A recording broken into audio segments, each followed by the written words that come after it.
en el libro de Daniel. Les voy a invitar a que me acompañen, capítulo 4, y vamos a leer del versículo 28 al 37. Amén.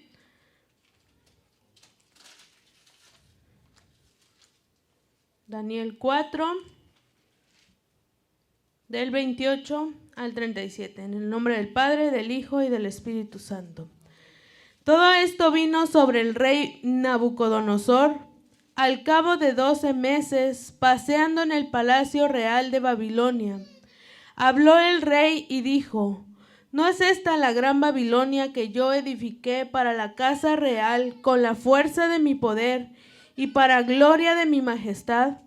Aún estaba la palabra en la boca del rey cuando vino una voz del cielo: A ti se te dice, rey Nabucodonosor, el reino ha sido quitado de ti, y de entre los hombres te arrojarán, y con las bestias del campo será tu habitación, y como a los bueyes te apacentarán. Y 7 tiempos pasarán sobre ti hasta que reconozcas que el Altísimo tiene el dominio en el reino de los hombres, y lo da a quien él quiere. En la última hora se cumplió la palabra sobre Nabucodonosor, y fue echado de entre los hombres y comía hierba como los bueyes, y su cuerpo se mojaba con el rocío del cielo, hasta que su pelo creció como plumas de águila y sus uñas como las de las aves. Mas a fin del tiempo yo, Nabucodonosor, alcé mis ojos al cielo, y mi razón me fue devuelta, y bendije al Altísimo, y alabé y glorifiqué al que vive para siempre, cuyo dominio es sempiterno, y su reino por todas las edades. Todos los habitantes de la tierra son considerados como nada, y él hace según su voluntad en el ejército del cielo y en los habitantes de la tierra. Y no hay quien detenga su mano y le diga: ¿qué haces?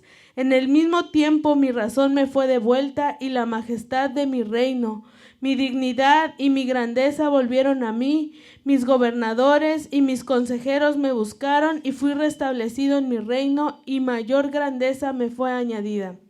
Ahora yo, Nabucodonosor, alabo, engrandezco y glorifico al Rey del cielo, porque todas sus obras son verdaderas y sus caminos justos, y él puede humillar a los que andan con soberbia. Señor, te doy gracias por esta palabra. Te pido que seas tú, Señor. Yo sé que esto te pertenece, Señor. No permitas que nada mío sea añadido, sino que sea tu Santo Espíritu. En el nombre de Jesús, amén. Bueno, hermanos, vamos a iniciar con hablar un poquito sobre Nabucodonosor, que era el rey de Babilonia en los tiempos donde Israel fue cautivo y fue llevado a Babilonia. Y era un rey poderoso, era un rey con gran poder, era un rey que se oía su nombre aún en otras naciones, y era un rey realmente poderoso. Pero se llenó de soberbia y consideraba que el reino que tenía era de su propia mano y de su propia fuerza. Entonces Dios hace algo, lo humilla hasta que este hombre reconoció que Dios era el que le había dado todo, el único que reina y el único que tiene el poder, el único que es verdadero y que permanece para siempre. Esto antes de que sucediera, antes de que este hombre cayera en esta situación en el que es su razón la pierde por completo, y dice la palabra que él comienza a comportarse como un animal, como una bestia del campo, y empieza a comer hierba y empieza a comportarse de esa misma manera. Entonces, antes de eso, él tuvo un sueño, el cual busca quien le interprete, y Daniel se lo interpreta. Y Daniel le dice la interpretación del sueño, que era lo que le iba a suceder, y le dice que ojalá sea para sus enemigos y no para él, porque Daniel se da cuenta de qué tan grande iba a ser esto. Y le dice en el versículo 27. Por tanto, oh rey, acepta mi consejo. Tus pecados redime con justicia y tus iniquidades, haciendo misericordias para con los oprimidos. Pues tal vez será eso una prolongación de tu tranquilidad. Le da un consejo y le dice, mejor arrepiéntete, sé justo. Pero Nabucodonosor no escuchó las palabras. Pasaron 12 meses y viene y va paseando por el palacio y ve el reino y empieza con estas palabras a decir que el reino no es esta la gran Babilonia que yo edifiqué. Empieza a jactarse y su corazón estaba ensoberbecido, lleno de soberbia, lleno de orgullo. Entonces, Nabucodonosor es humillado de esta forma. Y pasa este tiempo en el que él está en esta situación que no es nada sencillo después de haber sido un rey poderoso que tenía poder, dominio, que le temían, a lo mejor, que tenía riquezas, que tenía todo lo que podía a lo mejor desear un hombre en esta tierra. Lo pierde todo y se vuelve como un animal que no comprende, que pierde su razón por completo. Y se vuelve tal cual como una vaca, como un buey, dice la palabra, que comía del pasto, que el rocío, es decir, la lluvia lo limpiaba, o sea, por completo fue humillado. Pero en el versículo 35, que es de donde voy a tomar un poquito más, habla ya cuando empieza a tomar esta razón, voltea al cielo y bendice a Dios y reconoce que Dios es grande. Dice, todos los habitantes de la tierra son considerados como nada. Y Él hace es Dios, según su voluntad en el ejército del cielo y en los habitantes de la tierra, y no hay quien detenga su mano y le diga, ¿qué haces? Y está hablando de Dios, del Dios poderoso, del Dios vivo, del Dios que gobierna en su trono, del Dios en el que creemos nosotros. Un Dios poderoso, justo y que hace como a Él le place. Que su voluntad es buena, es perfecta y se va a cumplir, le guste a quien le guste o no le guste a quien no le guste. Se va a cumplir. Y entonces vamos a hablar un poquito sobre la soberanía de Dios. La soberanía de ese Dios poderoso, la Biblia lo llama soberano. Disculpen. Y la primera parte es entender, bueno, yo decía, a veces uno repite palabras y dice, sí, Dios es soberano, pero no comprendemos, y eso es lo que me pasó a mí, porque no sabía realmente como tal qué era esa palabra. Entonces busqué y soberano es quien ejerce o posee autoridad suprema e independiente. Así está escrito en el diccionario. Ahora vamos a entender esto, es quien ejerce, quien ejecuta una autoridad suprema. Cuando dice suprema, se refiere a que está por encima de todo, es el tope de lo máximo, de lo más alto. Eso no tiene nada por encima, es decir, Él posee, ejerce la autoridad suprema, la más alta, la más hasta arriba, no hay nada encima de eso. Y es independiente, es decir, que no depende de absolutamente nadie ni de nada, porque es independiente. También es que es muy grande, soberano, que es muy grande, que es extraordinario, es muy grande, o sea, tiene una autoridad, tiene un poder más allá de lo que podamos pensar o imaginar. Y la soberanía es la ejecución, la acción de esa autoridad, el que ejecuta esa autoridad. Pero todo esto, la soberanía de Dios está ligado, está amarrado a la voluntad de Dios. Su soberanía es su voluntad, está pegado. Y la voluntad de Dios, usted puede leer desde Génesis hasta Apocalipsis, y todo lo que habla ahí habla de un tema central, y es la salvación del hombre a través de Jesucristo. Desde el inicio, cuando usted va a Génesis y lee, Adán y Eva pecaron, desde ese momento Dios ya sabía cómo iba a salvar al mundo, qué iba a hacer, cómo se iba a ejecutar el plan de salvación, qué es lo que iba a suceder antes, qué iba a suceder después, qué iba a suceder al final. Dios ya tenía un plan perfecto de salvación para el hombre, y toda su voluntad, es decir, toda la ejecución de su soberanía ha sido encaminada a ese propósito, a la salvación de nuestras almas. Podemos verlo en Adán y Eva, luego viene Abraham. Abraham tiene un hijo de la promesa, ese hijo Isaac tiene a otros 2 hijos, Jacob y Esaú. Jacob es bendecido, Jacob tiene otros hijos, José es uno de sus hijos, es vendido a Egipto. A través de que fue vendido a Egipto, él puede proveer alimento a su familia, y así vienen las generaciones de Israel hasta que llega Jesús.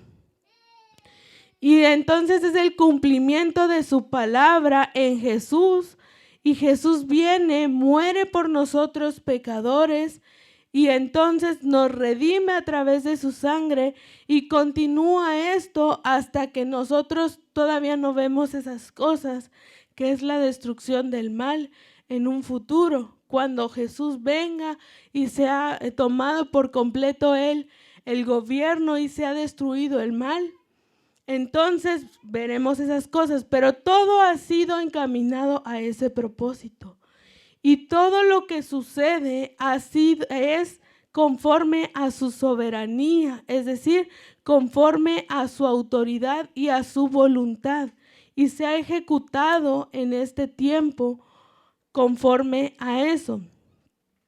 Y con esto quiero recalcar que Dios siempre ha tenido un solo plan, que es la salvación, y no ha cambiado su plan conforme a ver cómo estuvo la situación, a ver cómo responden ellos, a ver si quieren, si no quieren, sino que su plan ha sido ejecutado desde el inicio hasta este tiempo y seguirá siendo ejecutado, y es el mismo plan. No ha cambiado, no ha variado, es el mismo Dios el que lo hizo, es el mismo Dios el que lo adoramos ahora, y su plan sigue siendo el mismo.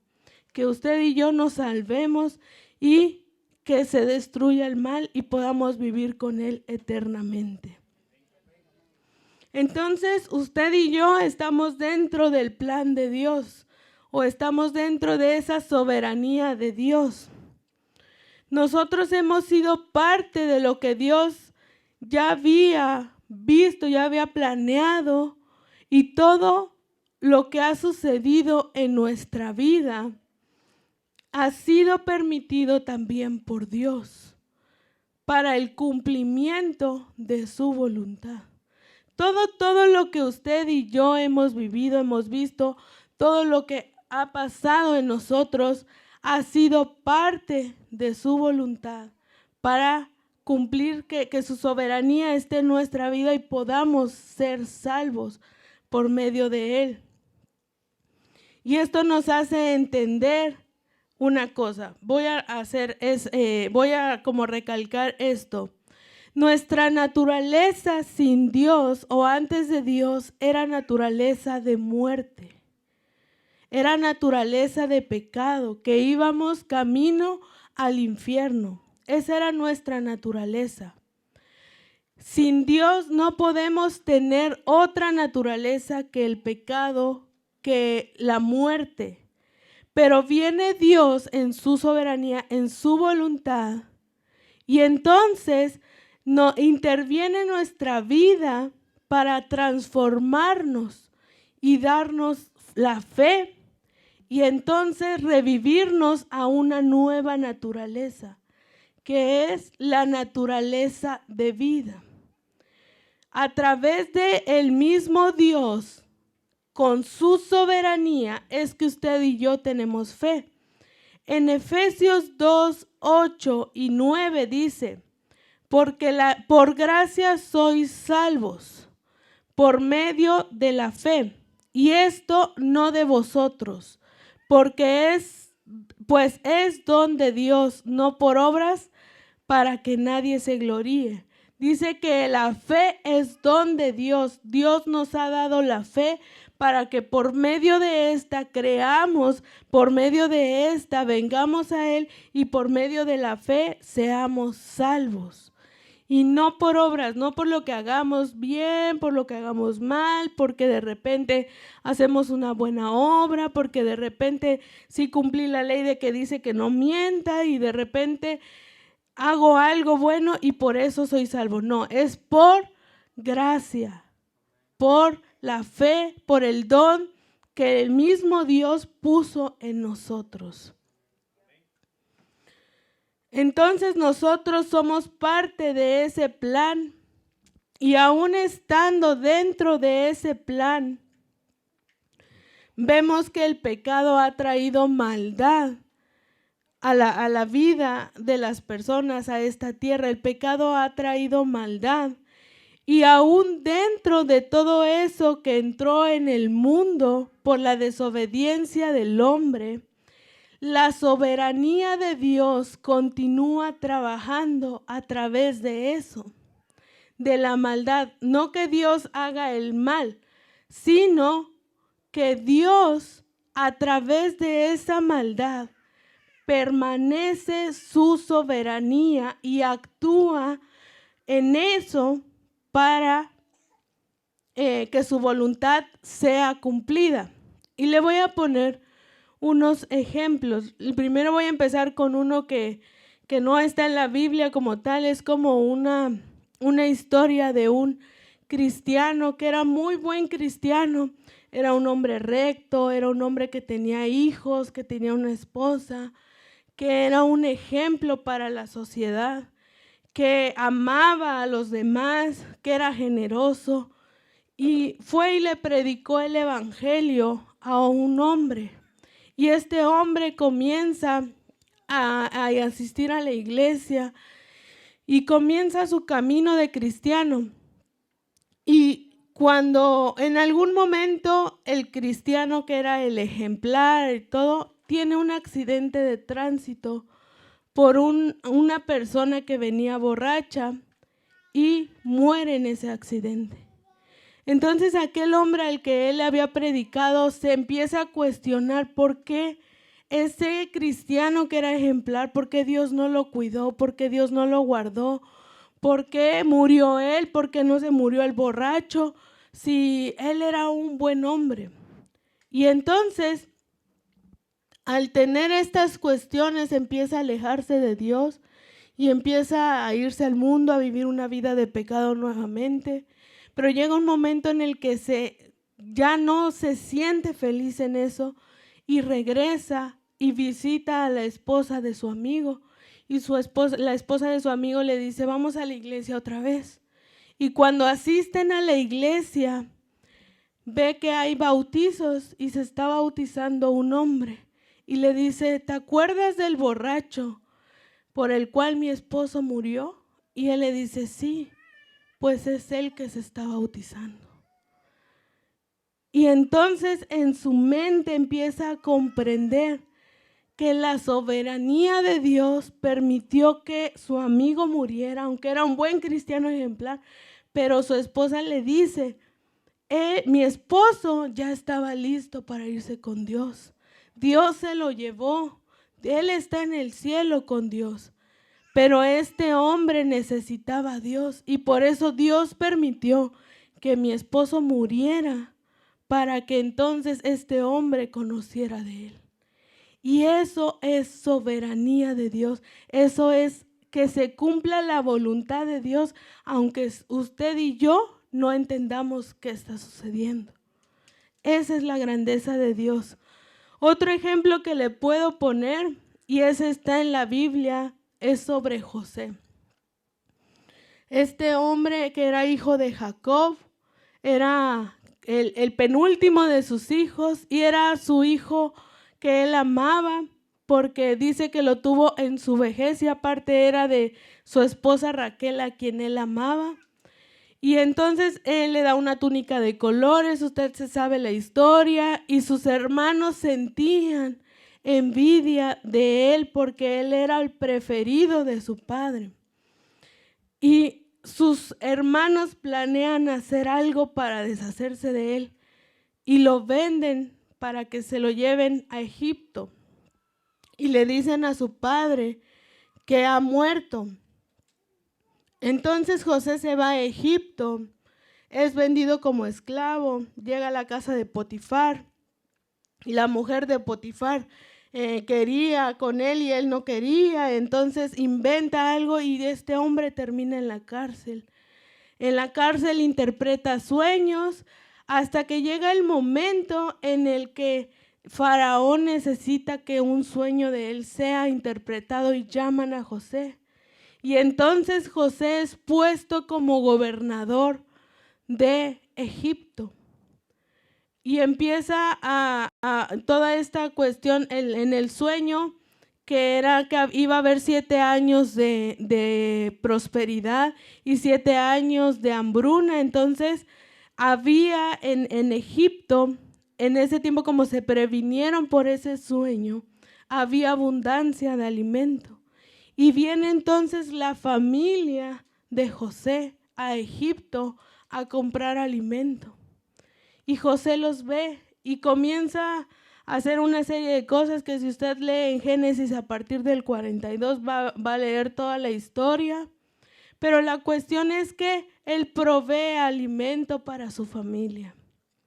Y aún en el último momento que le piden perdón, quiero que vayamos a leerlo en Génesis 50, 17.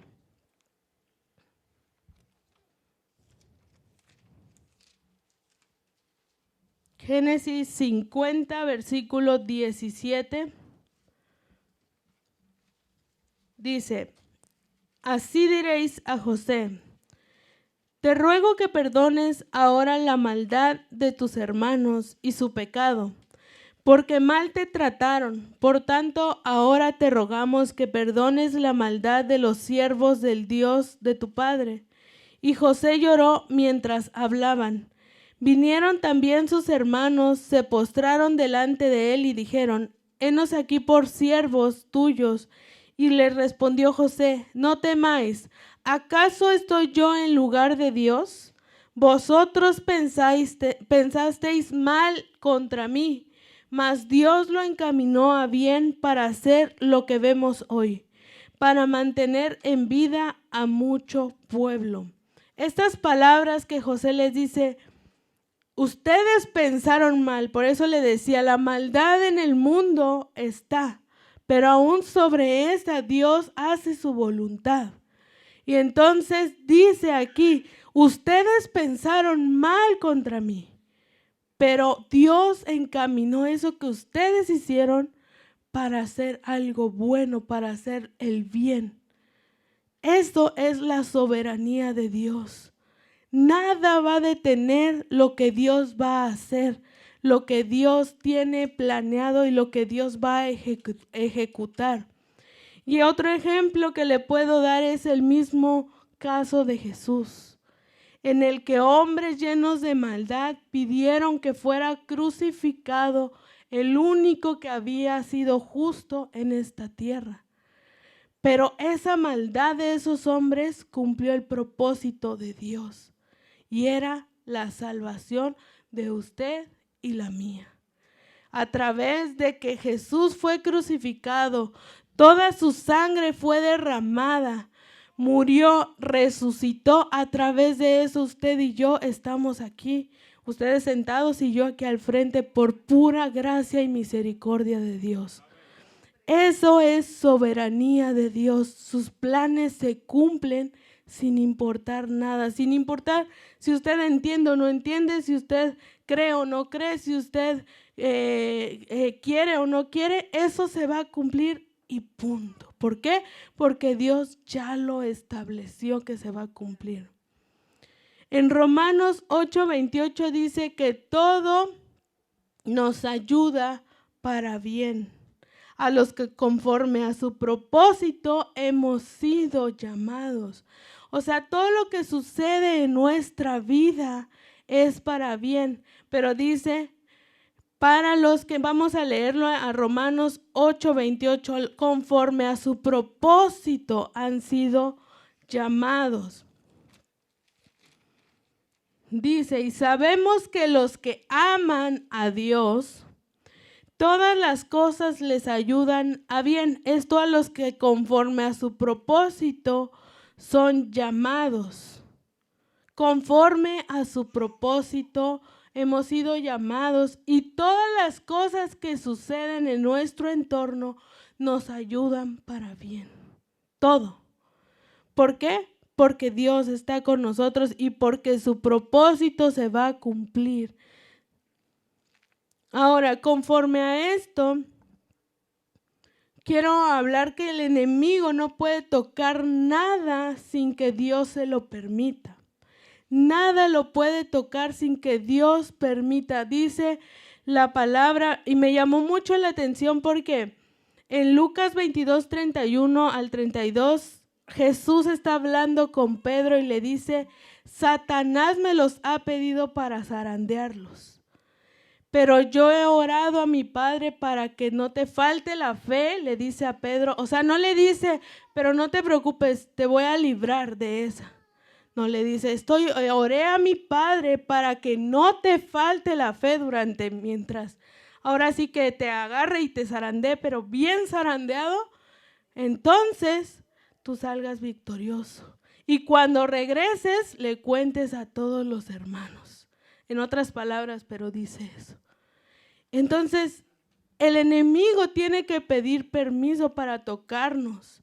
Y si Dios permite que nos zarandeen o Dios permite alguna cosa en nuestra vida, es para bien, dicen Romanos. Todo es para bien.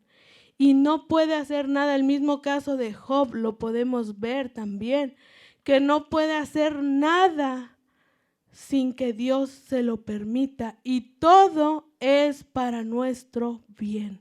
Para que nuestra fe crezca, para que amemos más a Dios, para que le conozcamos, para que lo que sea, pero para que se cumpla el propósito de Dios. Ahora quiero continuar con Romanos más adelantito, en el capítulo 9, versículos 14, y vamos a ir leyendo ahí poquito a poco. Dice, ¿qué pues diremos? ¿Hay injusticia en Dios? En ninguna manera. Pues a Moisés dice, tendré misericordia del que yo tenga misericordia, y me compadeceré del que yo me compadezca. Así que no depende del que quiere ni del que corre, sino del que Dios tiene misericordia. Porque la Escritura dice a Faraón, para esto mismo te he levantado, para mostrar en ti mi poder y para que mi nombre sea anunciado por toda la tierra. De manera de que quien quiere tiene misericordia y al que quiere endurecer, endurece. Cuando habla de esto, habla de cuando Dios endureció el corazón de Faraón. Dice que lo endureció para que su nombre fuera conocido, anunciado por toda la tierra, para que liberara a su pueblo con mano poderosa. Por eso endureció el corazón de Faraón. Y entonces más adelante dice, pero me dirás, ¿por qué pues inculpa? O sea, ¿por qué?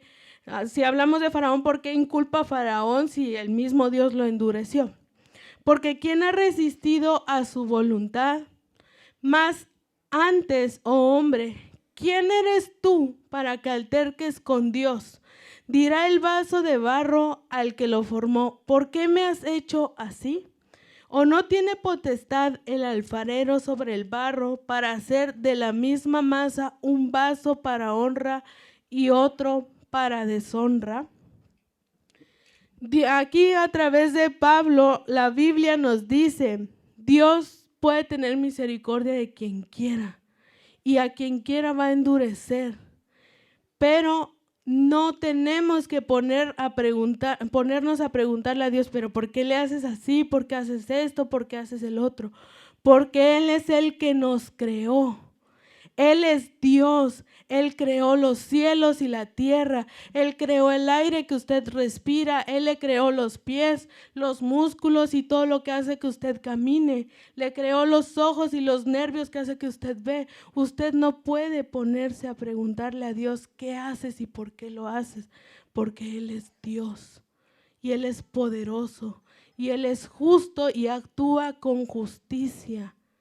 Así que Dios tiene misericordia de nosotros, ha tenido misericordia y puede hacer lo que Él quiera con nosotros, y todo es para el cumplimiento de su propósito, porque Él es soberano, Él es justo. Y quiero que volvamos a Daniel 4 en el versículo 35. Daniel 4, versículo 35, que esta parte de verdad es realmente este hombre al final se dio cuenta de quién era Dios. Y dice, todos los habitantes de la tierra, o sea, nosotros, son considerados como nada. Y Dios hace según su voluntad en el ejército del cielo y en los habitantes de la tierra, y no hay quien detenga su mano y le diga, ¿qué haces? En el 37, continúa, dice, ahora yo, Nabucodonosor, alabo, engrandezco y glorifico al Rey del cielo, porque todas sus obras son verdaderas y sus caminos justos. Él puede humillar a los que andan con soberbia. Este hombre entendió que Dios es tan grande, tan poderoso, tan justo, tan misericordioso, que Él puede hacer lo que quiera porque esta es su creación. Y que a quien quiera y que ande con soberbia, Dios lo puede humillar. Pero también ha tenido misericordia de nosotros. Y por eso lo alaba y lo bendice. Nosotros tenemos que aprender de este hombre, de Nabucodonosor, a andar con humildad, a no creer que lo que somos, que lo que tenemos, que cualquier cosa es por nuestra propia mano, porque todo viene y proviene de Dios. Así que los invito a reflexionar. Hasta aquí la palabra. Que Dios les bendiga, hermanos, y el tiempo con nuestro pastor.